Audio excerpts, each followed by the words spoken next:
topik kita penyakit jantung pembunuh senyap dan kita masih lagi dengan tetamu kita dan seperti kita nak tahu apa jawapan dia tentang soalan Era tadi, bagaimana penerimaan keluarga. Bagaimana penerimaan keluarga, bagaimana mereka berhadapan dengan situasi yang mencemaskan itu.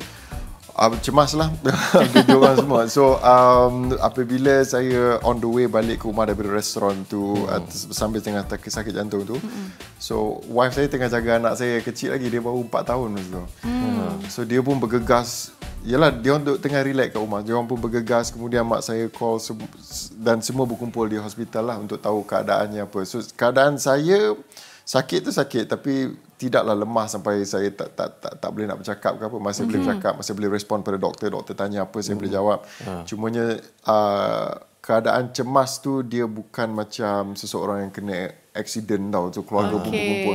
Tetapi perasaan dalaman tu yang keluarga memang sangat takut lah masa tu. Ya, betul. Jadi selepas kejadian tu, adakah berubah gaya pemakanan, lifestyle, seisi keluarga? Bukan saja kepada Hisham, malah seisi keluarga. Adakah ianya berubah? Yes, most definitely lah. Dia berubah dari segi pemakanan dan juga dari segi awareness tentang sakit jantung ni. Macam kalau saya tu ambil nasihat doktor, dia kata jaga makan, kemudian exercise. Kalau boleh exercise intense lagi, lakukan. So saya buat yang tu lah sekarang. Itu yang tadi ada gambar berenang apa semua tu selepas. Okey, difahamkan Hisham menjalani prosedur endogram dan buat androplasti, masukkan stent. Jadi adakah benda tu berapa lama benda tu boleh sustain untuk usia macam sekarang ni kan? Jadi adakah benda tu membawa satu jaminan yang benda tu boleh bertahan stand tu berada kat dalam tu? Saya berharap begitulah. Pasal yang ni saya kurang pasti berapa lama dia akan berada kat tu, sustain berapa lama. Tetapi yang saya tahu sebab dah ada stand, ubat yang saya kena makan tu memang long term. Long term kena everyday, tak boleh miss ubat tu. Macam ubat cair darah, mungkin ada ubat merendahkan kolesterol. Maksudnya daripada hari yang kena endoplasti tu masukkan stent sampai ke hari ni 3 tahun masih lagi mengamalkan ubat tu. Yes. Saya ikut schedule je. Dia schedule dia sama dengan schedule untuk jumpa untuk appointment dengan doktor. So saya tak akan miss doctor's appointment.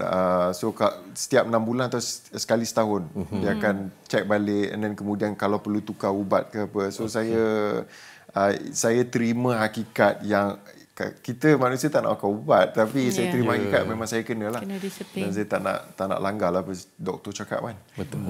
Baik, selepas melakukan surgery jantung, adakah ianya memberi apa-apa perubahan kepada kepada tubuh badan sendiri? Okay, saya punya bukan surgery betul lah. Surgery betul dia open heart kan. So yang ni angio, dia masukkan dawai tu semua. So perubahan dari segi badan macam tak rasa apa sangat. Mungkin adalah rasa degupan sedikit yang berbeza sedikit awal-awal tu. Tapi sekarang ni kalau ikut keadaan sekarang, dan the last I check dengan doktor, dia kata saya punya heart function, fungsi jantung saya pada 60% sahaja. So it's at 60%. Masa keluar daripada hospital lepas procedure is 35. So sekarang at 60. So dia punya target untuk doktor adalah menaikkan peratusan fungsi itulah. Dan saya rasa function dia naik disebabkan oleh makan ubat tu satu, kemudian jaga pemakanan dan juga exercise lah. Okey, ramai yang macam mengatakan serangan jantung ni hanya pada mereka yang obesiti ataupun mungkin umur yang sudah meningkat.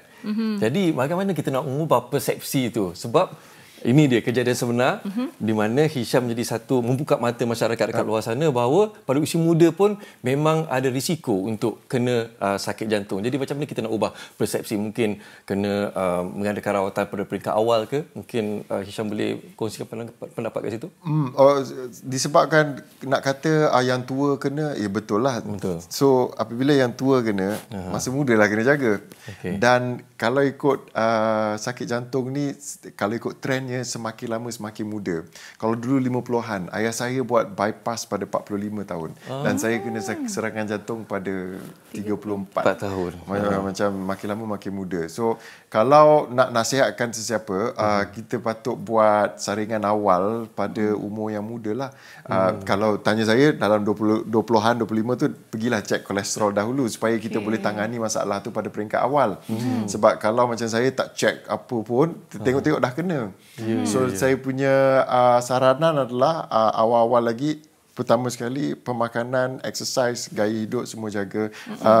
Tidur sekurang-kurangnya 7-8 jam macam tu pada saya lah. Dan jaga stres. Dan saringan awal. Maknanya buat check up awal lah.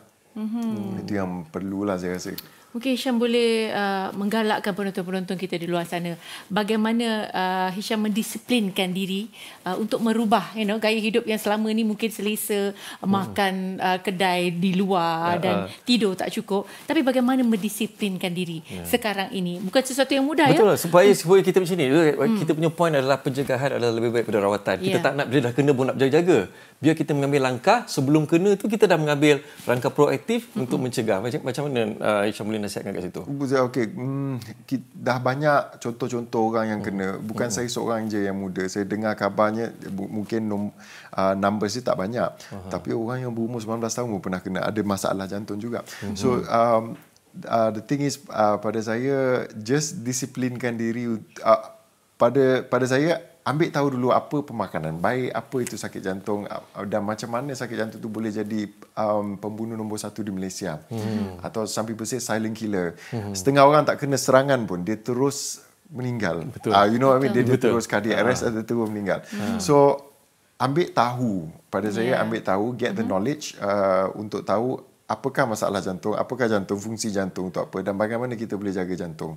So, secara umumnya, pemakanan jaga, gaya hidup jaga, jangan terlalu stres, tidur yang cukup, insyaAllah okeylah. Dan kalau nak tahu lebih lanjut, kena tanya pakar. Betul. Jadi, jangan berada di tahap yang selesa, merasakan diri kita masih muda lagi, tak mungkin kita kena serangan jantung dan sebagainya, itu semua dah tak boleh pakai. Betul. Macam Ira biasa ada tak buat check up tahunan? Saya pernah satu hari itu saya sesak nafas, jadi saya panik. Besok tu saya buat saringan. Alhamdulillah lepaslah.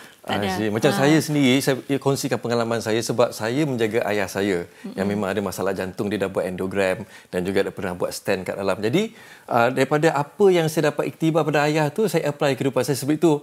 Agak abad juga, pada usia 40 tahun baru saya buat full medical check up untuk echo test dan juga untuk stress test. Tapi bila dalam keadaan lifestyle kita pada hari ini kan, saya rasa kita kena buat earlier. Saya setuju dengan cadangan Hisham tadi.